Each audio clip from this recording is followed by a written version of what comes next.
अगर बुद्ध गाथाओं में 100 लोग इकट्ठे होते हैं तो कम से कम 10 लोग उस विचारधारा पर चलने का काम जरूर करते हैं। तो वो 10 लोग और 10 लोगों को जाकर के जागरूक करते हैं। तो बुद्ध गाथाओं के माध्यम से समाज में बहुत बड़ा परिवर्तन हो रहा है, बहुत जागरूकता आ रही है। हमारी माताएं बहनें बुद्ध गाथाओं को सुन करके अपने जीवन में बहुत बड़ा परिवर्तन करती हैं। जो हमारी माताएं बहनें ढोंग आडंबर पाखंड में आज तक उल्टी चली आ रही थी, आज वो कहीं ना कहीं इस पाखंड से बाहर निकल रही है, बाबा साहब की विचारधारा को समझ रही है, अपने बच्चों को पढ़ाने का काम कर रही है। तो इसीलिए जो प्रशासन है, जो मनुवादी व्यवस्था के लोग हैं, उनको ये दिक्कत हो रही है, भाषा से लोगों की भावना को ठेस पहुंचती है। तो आप ये क्यों याद करते कि हमारे पुरखों की भावनाओं को भी बहुत ठेस पहुंचाया गया है, हमारे पुरखों को भी बहुत सताया गया, हमारे पुरखों को बहुत प्रताड़ित किया गया है, हमारे पुरखों को पशुओं से बदतर जिंदगी जीने पर मजबूर कर दिया गया। अरे इससे जेल जाने के लिए तैयार है। लेकिन हमारे समाज में कमी भी है। कुछ क्या कमी है? कथा सुनाने वाले में कमी है, कथा सुनने वाले में कमी है। देखो, हमारी कथा एक कथा होती नाचवर्धक और एक कथा होती ज्ञानवर्धक। खईबे और सईबे मां चमार पासी आगे बढ़ो साहब, बाबा साहब, भगवान बुद्ध जी, भगवान बुद्ध जी। हमारे समाज में अगर कथाएं बंद हो रही हैं, अगर हम लोगों का बोलना बंद हो रहा है, तो जानते हो इसमें हमारी भी कहीं ना कहीं कमी है। सबसे बड़ी कमी यह है कि बाबा साहब ने जो 3 महामूल मंत्र दिए, शिक्षित बनो, संगठित करो और संन्यास करो, है, तो हमने क्या किया? आज अगर देखा जाए तो समाज में शिक्षा है, पंडाल के पीछे, पब्लिक के पीछे बात नहीं करें। और रही बात, अभी सूचना मिली कि डीएम साहब नहीं आएंगे। अब अगर डीएम साहब नहीं आएंगे, भले 15 दिन रुकना पड़े, हम भागेंगे। 13 महीने की जेल लगती है, आगे कमाएंगे नहीं। अरे तो जिला के जिला हमारे मुखिया है डीएम साहब, आप लोग अंधेरे में लगातार शिक्षा बढ़ रही है। क्या सीएम योगी आदित्यनाथ कहीं नहीं जाते हैं ना? आपने खुश बात तो यही है। और वो इसे जिद करके बैठे कि अपने क्षेत्र में परमिशन मैं गया, मैं पर्सनली बात करता हूँ वहाँ पे। सुधीर भाई, आपको उसमें लिखा है कि कथा सुनने वाला बौद्ध धर्म का ही होगा। अगर हमें इच्छा है कथा सुनने की, मुझे मुशायरा सुनने की इच्छा है, तो क्या मैं मुस्लिम बनूँ तब तक? ऐसी ऐसी बातें कही जाती हैं, वो कहीं अलग से कानून करते हैं क्या? बुद्ध गाथाओं में 100 लोग इकट्ठे होते हैं तो कम से कम 10 लोग उस विचारधारा पर चलने का काम जरूर करते हैं। तो वो 10 लोग और 10 लोगों को जाकर के जागरूक करते हैं। तो बुद्ध गाथाओं के माध्यम से समाज में बहुत बड़ा परिवर्तन हो रहा है, बहुत जागरूकता आ रही है। हमारी माताएं बहनें बुद्ध गाथाओं को सुन करके अपने जीवन में बहुत बड़ा परिवर्तन करती हैं। जो हमारी माताएं बहनें ढोंग आडंबर पाखंड में आज तक उल्टी चली आ रही थी, आज वो कहीं ना कहीं इस पाखंड से बाहर निकल रही है, बाबा साहब की विचारधारा को समझ रही है, अपने बच्चों को पढ़ाने का काम कर रही हैं। तो इसीलिए जो प्रशासन है, जो मनुवादी व्यवस्था के लोग हैं, उनको ये दिक्कत हो रही है कि अगर ऐसे ही समाज में बुद्ध गाथाएं बढ़ती रही, क्योंकि आज के समय में गांव-गांव में, एक गांव में बुद्ध गाथाओं का आयोजन लोग करा रहे हैं। और उन लोगों को यही डर है कि अगर गांव-गांव में बुद्ध गाथाएं इसी प्रकार से बढ़ती रही तो देर नहीं है, ये भारत फिर से पूरा बौद्ध में भारत हो जाएगा। देर नहीं है, ये पूरा भारत बौद्ध में हो जाएगा। और बाबा साहब अम्बेडकर का जो सपना था कि हमारा जो भारत है ये प्रबुद्ध भारत होना चाहिए, हमारा जो ये देश है बौद्धों का देश होना चाहिए, तो उन मनवादियों को यही डर है, प्रशासन को यही डर है कि बुद्ध गाथाओं के माध्यम से ये पूरा भारत फिर से बौद्ध में हो जाएगा और अम्बेडकर का जो सपना था वो साकार हो जाएगा। ये भारत बौद्ध में भारत हो जाएगा, यह देश बौद्धों का देश हो जाएगा। इसलिए प्रचारकों पर दोष लगाया जा रहा है कि प्रचारक जो हैं वो गलत बोलते हैं, प्रचारकों की भाषा से लोगों की भावनाओं को ठेस पहुंचती है। हम तो ये कहना चाहेंगे, अगर धम्म प्रचारकों की भाषा से लोगों की भावना को ठेस पहुंचती है तो आप ये क्यों नहीं याद करते कि हमारे पुरखों की भावनाओं को भी बहुत ठेस पहुंचाया गया है, हमारे पुरखों को भी बहुत सताया गया, हमारे पुरखों को बहुत प्रताड़ित किया गया है, हमारे पुरखों को पशुओं से बदतर जिंदगी जीने पर मजबूर कर दिया गया। अरे इसीलिए आज अपने समाज को हम जगा रहे हैं कि उन लोगों की व्यवस्था से दूर हो जाओ जिस व्यवस्था में आपका हमेशा शोषण होता आया है। हम बुद्ध गाथाओं के माध्यम से अपने लोगों को ये बताने का काम करते हैं कि जिन लोगों ने हमेशा हमारे पुरखों को शोषण किया है, हमारे पुरखों को आगे बढ़ने से रोका है, आप उनकी व्यवस्था को बिल्कुल मत मानो, उनकी व्यवस्था को खत्म कर दो, उनकी व्यवस्था से दूर हो जाओ। और आपके जितने भी बहुजन महापुरुष हुए हैं, इन महापुरुषों ने जो आपको विचारधारा दी है, जो रास्ता दिया है, इस पर चलने का काम करो। तो मात्र यही एक कारण है, उद्देश्य है कि आज हमारी बुद्ध गाथाओं पर रोक लगाई जा रही है।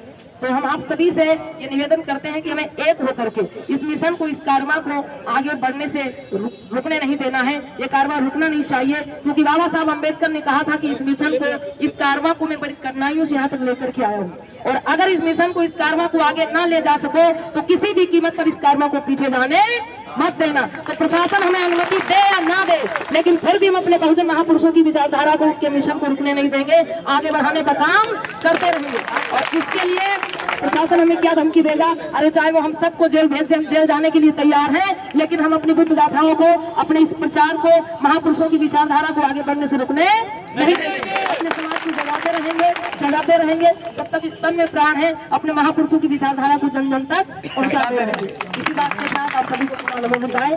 जय भीम, जय मूल निवासी, जय संविधान। हमारे जो है भारत में जन्मे सभी महापुरुष भैया पीछे कराइए और हमारे कथावाचक और कथावाचक बहुत राज आए हुए सभी सम्मानित भाई बहन सभी को सादर नमो बताए। जय भीम। देखो भाइयों बहनों, जो आप जिस कार्य के लिए हम लोग कदम उठाए हैं ये कोई साधारण काम नहीं। कि लड़ाई यहाँ तक नहीं, लड़ाई हमको बहुत लंबी लड़नी पड़ेगी, नहीं तो जो कथावाचक सब ढोलक घर में लेके घर में बैठ जाएंगे। अगर हम आप लोगों को लड़ना है तो कैसे लड़ना है, लेकिन हमारे समाज में कमी भी है कुछ। क्या कमी है? कथा सुनाने वाले में कमी है, कथा सुनने वाले में कमी है। देखो हमारी कथा, एक कथा होती नाचवर्धक और एक कथा होती ज्ञानवर्धक। हमारी कथा जो है ज्ञानवर्धक और नाचवर्धक नहीं है। और कथा सुनने वाले में कमी का है। खैबे और सैबे माँ चमार पासी आगे बहुत, खैबे और सैबे माँ चमार पासी आगे बहुत, और बच्चा बनेबे में बड़ा होशियार है। खैबे और सैबे माँ चमार पासी आगे बहुत, बच्चा बनेबे में बड़ा होशियार है। ज्ञान उपदेश नद खबड़ी पिरान लगत। तो भैया कथा हो रही तो भारतीय भैया से तो अरे यार खपड़ी पिरान हमारे। ज्ञान उपदेश नद खपड़ी पिरान लगत और चलन लगत भैया तो भजिए माँ आगार है। चली लाठी भाठने पे कहा थी भारती भैया सदा से सतायो गयो, कहा थी भारती भैया सदा से सतायो गयो, और परन लगत भैया तो संगठन बनावत है। अब बड़ी हम तरफ पर है, अब संगठन बनाओ। पहले हम आप लोग नहीं सोचे संगठन बनी आई, और जब कथा बंद होने लगी तो कहा अब संगठन बनाओ, तो परन लगत भैया है तो संगठन बनावत है। आज हम लोग जो है सभी कथावाचक और कथावाचकों से निवेदन और कथा सुनने वालों से भी निवेदन है, आज हम लोग जो है एक संकल्प लेके यहाँ से जाएंगे। आज तो ये भीड़ कम दिखाई दे रही है, अगली जब यहाँ पर मीटिंग लगेगी तो हर आदमी अपने साथ में 10-10 लोग लाएगा। हर आदमी अपने साथ में 10-10 लोग लाएगा और हम लोग सीधे जो है डीएम का घेराव करेंगे। जब तक हम लोग लिखित नहीं ले लेंगे तब तक हम हटेंगे नहीं। इसलिए भाइयों बहनों, हम आप लोगों को ये संघर्ष करने की जरूरत है। उसके लगा जो करा बाबा साहब, बाबा साहब, भगवान बुद्ध की, भगवान बुद्ध की। बहुत बहुत धन्यवाद। ज्यादा समय नहीं लूंगा, तो हम कोई वाहन तो लाए नहीं, हम भैया ऐसे ही आए, तो हम वहाँ से जो है अभी थोड़ी देर में निकलेंगे। सभी लोगों को दूर दराज से आए हुए सभी लोगों को हमारे समाज में अगर कथाएं बंद हो रही है, अगर हम लोगों का बोलना बंद हो रहा है, तो जानते हो इसमें हमारी भी कहीं ना कहीं पर कमी है। उस कमी को भी सुधारना है। मेरे भैया, हम किसी को गलत नहीं कह रहे, यानी हम अपने लोगों को गलत नहीं कर रहे, और गलत अगर बोल भी रहे हैं तो अपने लोगों को, पिता और माँ अपने बच्चों को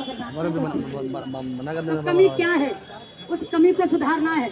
सबसे बड़ी कमी यह है कि बाबा साहब ने जो 3 महामूल मंत्र दिए, शिक्षित बनो, संगठित करो और संघर्ष करो, है, तो हमने क्या किया? आज अगर देखा जाए तो समाज में शिक्षा है, शिक्षा हम लोगों ने अपना ली, संगठन लगभग बना लिया, और संघर्ष जहाँ करने की तैयारी है वहाँ हम लोग संघर्ष नहीं कर, संघर्ष हम लोग घर में कर रहे हैं। लड़ाई झगड़ा घर में कर रहे हैं, संघर्ष करने की जहाँ की तैयारी है वहाँ के हम लोग पहुँच नहीं पा रहे। तो ये हम लोगों में कमियां हैं, इसमें सुधार करिए। दूसरी बात,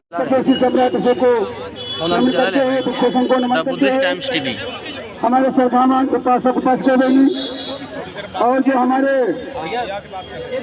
बौद्धाचार का काम करने वाली हमारी बहनें कथावाचिका और कथावाचक महोदय जी,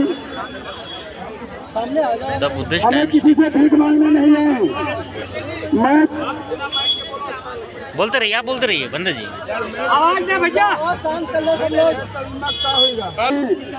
मानवता पाठ पढ़ाने वाले विश्वगुरु तथा भगवान पंडाल के पीछे, पब्लिक के पीछे बात नहीं करे। और रही बात, अभी सूचना मिली कि डीएम साहब नहीं आएंगे। अब अगर डीएम साहब नहीं आएंगे, भले 15 दिन रुकना पड़े, हम लोग हटेंगे नहीं। और जब डीएम साहब नहीं आएंगे, आज डीएम साहब नहीं, कल प्रधानमंत्री महोदय जी को भी आना पड़ेगा। लेकिन हमारे समाज का कोई भी व्यक्ति, कोई भी अधिकारी, घंटे लोग हमारे इस कार्यक्रम में शरीक हुए हैं। जोरदार तालियां पूरे विश्व संघ के लिए।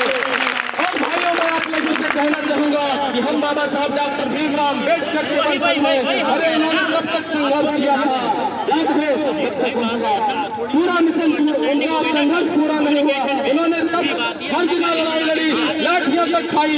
कब याद है ना, जब बाबा साहब अम्बेडकर को पानी नहीं पीने दिया जाता था। याद है ना, बाबा साहब अम्बेडकर को पानी के लिए अपमानित किया जाता था। आज हम लोगों के लिए बाबा साहब ने बहुत कुछ संघर्ष किया और इस कारवां को यहाँ तक पहुँचाया है। अगर आप लोगों का जुनून ऐसे ही जागृत रहा तो शासन क्या, प्रशासन सीतापुर का नहीं, मुख्यमंत्री सीएम योगी आदित्यनाथ को भी तुम्हारी बातें माननी पड़ेगी। हौसला बनाए रखो। यदि आप लोग इसी हौसले के साथ, इसी जज्बे के साथ तैयार रहे तो मैं कहता हूँ, हमारे जिलाध्यक्ष जी ने कहा है, आप लोग घबराएंगे नहीं। यदि वो लोग यहाँ नहीं आते हैं तो हम भगोने और खाने का इंतजाम यही करेंगे।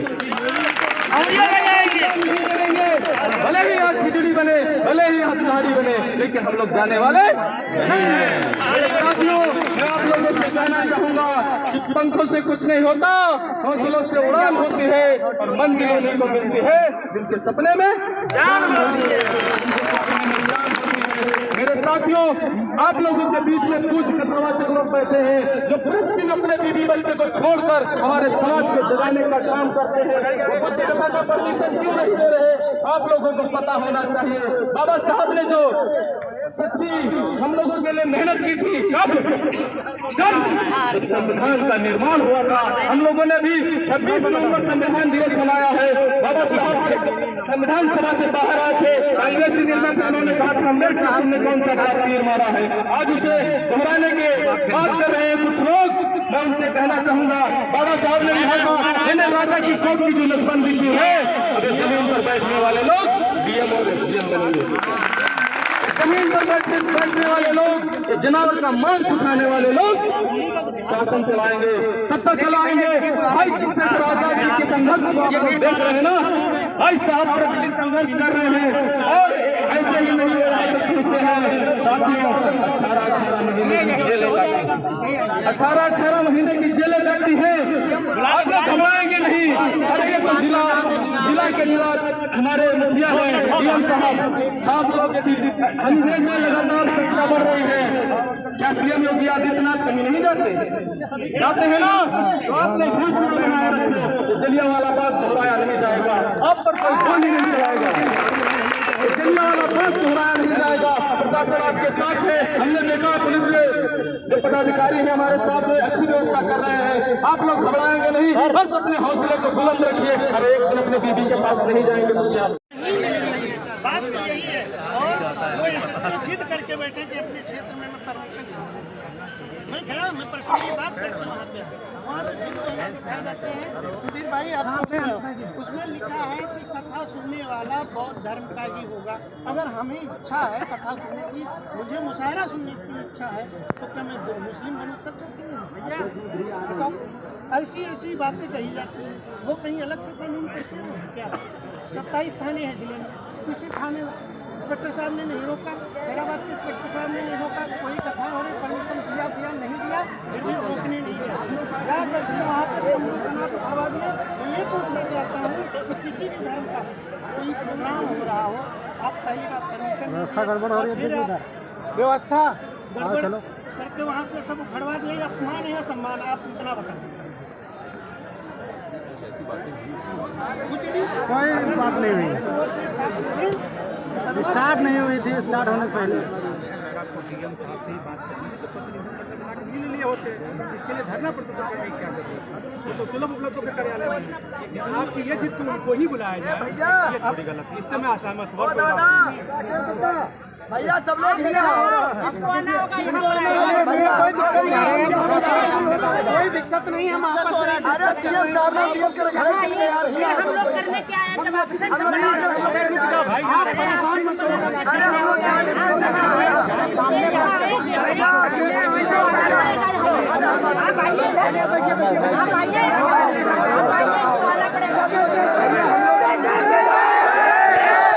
संविधान को पढ़ाना अनिवार्य किया जाए ताकि हमारे जो बच्चे हैं अपने हक अधिकार जान सके। हमारा 5वां बिंदु है भारत में मतलब एक देश एक दिन। हमारे जो गरीब लोग हैं उनके लिए सरकारी स्कूल और सरकारी स्कूल की किताबें हैं, और जो अमीर लोग हैं उनके लिए अलग से कोर्स, और जो मिडिल क्लास के लोग हैं उनके लिए अलग से कोर्स उपलब्ध कराए जाते हैं। जो 20 रुपए की किताबें पुस्तकें होती है वो 300 400 रुपए उनके वसूल किए जाते हैं। ये भी हम मांग करेंगे भारत सरकार से और राज्यपाल महोदय से कि इसके भी कड़ा कानून लाया जाए ताकि एक देश एक शिक्षा का विस्तार हो सके। छठी हमारी मांग है कि NH 30 भारी ये जो टोल टैक्स के आगे से रोड है जो बाईपास हैदराबाद के नाम से जानी जाती है, उसकी हालत जिले की सबसे बदतर रोडों में से है, वो रोड का निर्माण कराया जाए। साथ ही हमारी मांग है ब्लॉक हैदराबाद हुसैनपुर घाट में एक अस्थायी पुल का निर्माण किया गया था जो बाढ़ में बह गया है, वहाँ पे स्थायी पुल का निर्माण कराया जाए। साथ ही हमारी मांग है मृतक सरवन सना फकीरे निवासी भिटौरा, ये थाना मछरेटा के अंतर्गत पड़ता है। वहाँ उनकी हत्या हो गई थी जिसका मुकदमा थाना मछरेटा पे पंजीकृत है, और उनके जो भी अभियुक्त हैं आज तक खुला घूम रहे, उन पे कोई कार्रवाई नहीं, उनकी भी तत्काल कार्रवाई करना चाहिए। ये हमारी 7 मांगे थी, और मैं चाहूंगा कि हमारे अधिकारी महोदय जो भी हैं वो इस ज्ञापन को लें और अपनी प्रतिक्रिया दें।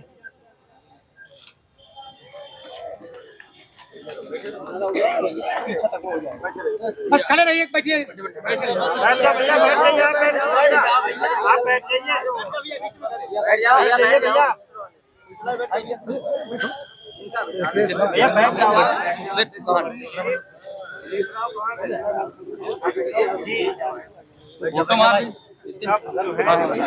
अरे भैया आप लोग बैठ जाओ, दो लोग खड़े रहे, दिलाते दोनों लोग खड़े रहे। आप लोग यहाँ भारी संख्या में आए हैं। आप लोगों ने जो भी मांगे रखी है ये उच्च अधिकारी को तुम पहुँचा देंगे, और इसमें से कुछ जब आप पढ़ रहे थे तो मेरे संज्ञान में भी उस पर ऑलरेडी काम चल रहा है। जो और भी स्पेसिफिक चीजें हैं, कोई मछरेटा थाने का बता रहा है या और भी जिस भी थाने का है, या जो हम लोग के स्तर से संभव है हम लोग पूरा प्रयास करेंगे तो उसमें उचित और न्याय संगत कार्रवाई हो। मैं आप लोगों से अपील करूंगा कि आप लोग कृपया अपने घर जाएं, और इस पे जो भी कार्रवाई होगी आप जो जिला संयोजक है हम इनको अवगत करा देंगे, ये आपको अवगत करा देंगे। तो मेरी आपसे अपील है शांतिपूर्वक अपने अपने घर जाए घंटा समय, और यहाँ जो भी आपकी मांगे मैंने ले लिए, मैं उच्चाधिकारी हम लोग इसको उस पर कार्रवाई हो चुकी, मुकदमा हो चुका, वो सुधर चुके हैं, और जो नहीं सुधरे वो जल्द सुधर जाएंगे। लेकिन हमारा कोई भी बुद्ध कथावाचक किसी के ऊपर कोई टीका टिप्पणी नहीं करता, अपने समाज को करता। लेकिन कुछ लोगों को ये नहीं रहा सकता कि बहुजन समाज आगे पढ़े लिखे और आगे तरक्की करे। आप लोग तैयारी क्या है? आगे की तैयारी ये है कि हमने आह्वान किया था अपने कथावाचक बंधुओं से मिल करके कि हम एक यहाँ पे जोरदार प्रदर्शन करेंगे, और इस प्रदर्शन से अगर हम लोगों को न्याय नहीं मिला तो आगे तैयार रहे पूरे उत्तर प्रदेश में चक्का जाम करने का। आप लोग सुबह से बैठे हैं, तो प्रशासन का लोग आपसे हम लोग को मिल जाए? नहीं, हमारे LIU के साथी जो हैं हमसे बराबर संपर्क कर रहे हैं, प्रशासन के लोग फोन के द्वारा बात कर रहे हैं, लेकिन हमारे कुछ लोग और आ रहे हैं। इसके के लिए समय दिया गया और जिलाधिकारी महोदय यहाँ आने के लिए तैयार हैं। यहाँ जब आएंगे तभी लोग। राकेश राजवंशी, जिलाध्यक्ष भीम आर्मी।